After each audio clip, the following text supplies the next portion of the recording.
వృక్ష శరీర ధర్మశాస్త్రం మొక్కలలో రవాణా పార్ట్ 14 వీడియో. ఈ వీడియోలో మొక్కలలో నీటి ఊర్ధ్వ గమనం గురించి డిస్కస్ చేస్తున్నాం కదా. ప్రీవియస్ వీడియోలో వేరు పీడనం గురించి డిస్కస్ చేస్తాం. ఈ వీడియోలో బాష్పోత్సేక ఘర్షణ గురించి డిస్కస్ చేద్దాం.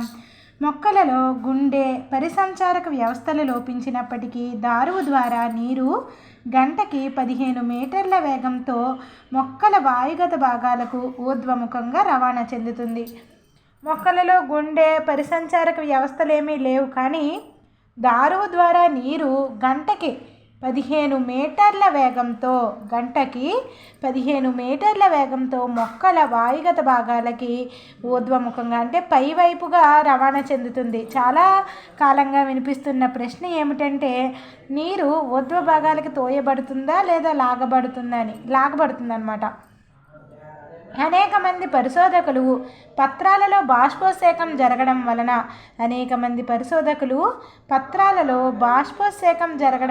ఏర్పడే ఒక చాలక బలం మొక్కలలో నీటిని వాయుగత భాగాలకు లాగుతుందని నమ్ముతున్నారు. అనేక మంది పరిశోధకులు ఏం నమ్ముతున్నారు? పత్రాలలో బాష్పోత్సేకం జరగడం వలన ఏర్పడే ఒక చాలక బలం మొక్కలలో నీటిని వాయుగత భాగాలకు లాగుతుందని నమ్ముతున్నారు. దీనిని సంసంజన అసంజన బాష్పోత్సేక ఘర్షణ నమూనా అని, నీటి రవాణా అని అంటారు. దీన్ని ఏమంటాం అంటే, చాలామంది శాస్త్రవేత్తలు ఏమని నమ్ముతున్నారు? అనేక మంది పరిశోధకులు పత్రాలలో బాష్పోత్సేకం జరగడం వలన ఏర్పడే ఒక చాలక బలం మొక్కలలో నీటిని వాయుగత భాగాలకి లాగుతుందని నమ్ముతున్నారు. దాన్ని ఏమన్నారు ఈ పరిశోధకులు? సంసంజన అసంజన బాష్పోత్సేక ఘర్షణ నమూనా, నీటి రవాణా అని అన్నారు. ఈ సంసంజన అసంజన బాష్పోత్సేక ఘర్షణ నమూనా అనేది డిక్సన్ చేత 1914లో ప్రతిపాదించబడింది. సంసంజన అసంజన బాష్పోత్సేక ఘర్షణ నమూనా, నీటి రవాణా అనేది డిక్సన్ చేత 1914లో ప్రతిపాదించబడింది. మొక్కలలో నీరు అస్థిరంగా ఉంటుంది అంటే నిలకడగా ఉండదు. పత్రాలలోకి చేరే నీటిలో 1% కంటే తక్కువ నీరు మాత్రమే మొక్క యొక్క పెరుగుదలకి కిరణజన్య సంయోగ క్రియకి ఉపయోగించబడుతుంది. అత్యధిక భాగం నీరు పత్రాలలోని పత్ర రంధ్రాల ద్వారా బయటికి వెళ్ళిపోతుంది. 1% మాత్రమే నీరు, 1% కంటే తక్కువ నీరు అన్నమాట. 1% కంటే తక్కువ నీరు మొక్క పెరుగుదలకి కిరణజన్య సంయోగ క్రియకి ఉపయోగపడుతుంది. అత్యధిక భాగం నీరు పత్రాలలోని పత్ర రంధ్రాల ద్వారా బయటికి వెళ్ళిపోతుంది. ఈ విధంగా మొక్క ఉపరితలం నుంచి ఆవిరి రూపంలో నీరు కోల్పోయే ప్రక్రియను ఏమంటాం? బాష్పోత్సేకం అంటాం. బాష్పోత్సేకం వల్ల పనిచేసే ద్రవోద్గమం ముఖ్యంగా ఈ క్రింద పేర్కొన్న నీటి భౌతిక ధర్మాలపై ఆధారపడి ఉంటుంది. బాష్పోత్సేకం వల్ల ద్రవోద్గమం అనేది పనిచేస్తుంది అన్నమాట. బాష్పోత్సేకం వల్ల పనిచేసే ద్రవోద్గమం ముఖ్యంగా ఈ క్రింద పేర్కొన్న నీటి భౌతిక ధర్మాలపై, ఈ ద్రవోద్గమం అనేది నీటి యొక్క ధర్మాలపైన ఆధారపడి ఉంటుంది. ఆ ధర్మాలు ఏంటి? సంసంజనం ఒకటి, అసంజనం ఒకటి, బాష్పోత్సేక ఘర్షణ ఒకటి. సంసంజనం అంటే ఏంటి? నీటి అణువుల మధ్యనున్న పరస్పర ఆకర్షణనే సంసంజనం అంటాం. నీటి అణువుల మధ్యనున్న పరస్పర ఆకర్షణ ఏమంటాం? సంసంజనం. అసంజనం అంటే ఏంటి? ధ్రువ ఉపరితలాలకి నీటి అణువులకు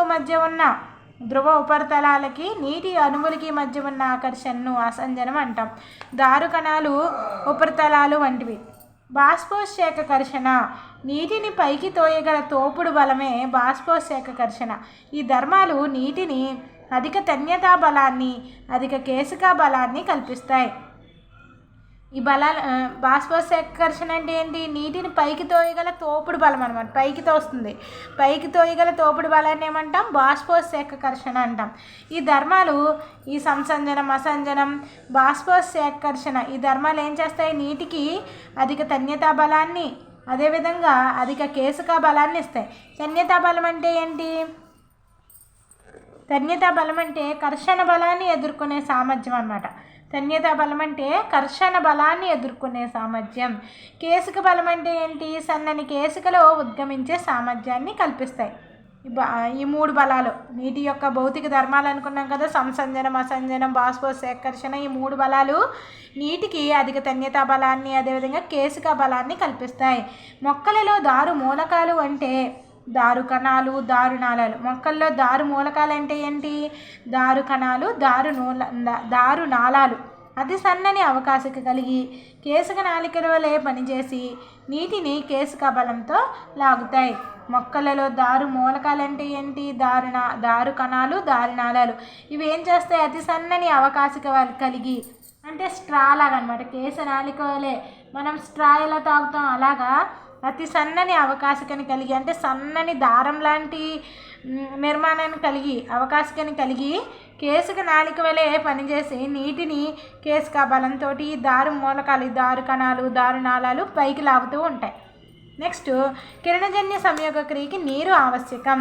కిరణజన్య సంయోగ క్రియకి ఏం కావాలి? నీరు ఆవశ్యకం.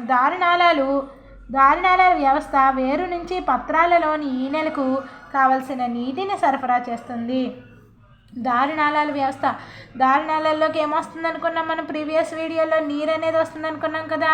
ఈ దారునాళాల వ్యవస్థ వేరు నుంచి పత్రాలలోని ఈనెలకు కావలసిన నీటిని సరఫరా చేస్తుంది. అయితే ఏ బలాన్ని మొక్కలు నీరు పత్రాంతర కణాలలోకి చేరేలాగా వాడుకుంటాయి? ఏ బలాన్ని మొక్కలు నీరు పత్రాంతర కణాలలోకి చేరేలాగా వాడుకుంటాయి? పత్ర రంధ్రాల ద్వారా నీరు ఆవిరవుతున్న కొద్దీ కణాలపై పలుచటి నీటి పొర విచ్ఛిన్నంగా ఏర్పడి ఉండడం వలన నీటి అణువులు ఒకదాని వెంట మరొకటి ఆకర్షించబడుతూ నీటి స్తంభం దారువు నుంచి పత్రంలోకి లాగబడుతుంది. అంతేకాక ఉపపత్ర రంధ్ర కుహరం కణాంతరావకాశాలలో కంటే బయట వాతావరణంలో నీటి ఆవిరి తక్కువగా ఉండడం వలన నీరు పరిసర గాలిలోనికి విసరణ చెందుతుంది. దీనివలన బాష్పోత్సేక ఘర్షణ అనేది ఏర్పడుతుంది. బాష్పోత్సేకం వల్ల జనించే బలము అంటే ఇక్కడ మనం ఒక క్వశ్చన్ వేసుకున్నాం కదా, ఏ బలం వల్ల ఏ బలాన్ని మొక్కలు నీరు పత్రాంతర కణాల్లోకి చేరేలాగా వాడుకుంటాయి? బాష్పోత్సేకం వలన జనించే బలము దారువులో నీటి స్తంభాన్ని 130 మీటర్ల ఎత్తుకు తోడడానికి కావలసిన పీడనాన్ని కల్పిస్తుందని కొలతలు తెలియజేస్తున్నాయి. ఈ బాష్పోత్సేకం వల్ల జనించే ఒక బలం దారువులో నీటి స్తంభాన్ని 130 మీటర్ల ఎత్తుకు తోడడానికి 130 మీటర్ల ఎత్తుకు తోడడానికి కావలసిన పీడనాన్ని కల్పిస్తుందని కొలతలు తెలియజేస్తున్నాయి. ఇక్కడతోటి మొక్కలోని నీటి ఉద్వగమనంలో భాగమైన వేరుపీడనం మరియు బాష్పోత్సేక ఘర్షణ కంప్లీట్ అయింది. నెక్స్ట్ వీడియోలో బాష్పోత్సేకం గురించి డిస్కస్ చేద్దాం.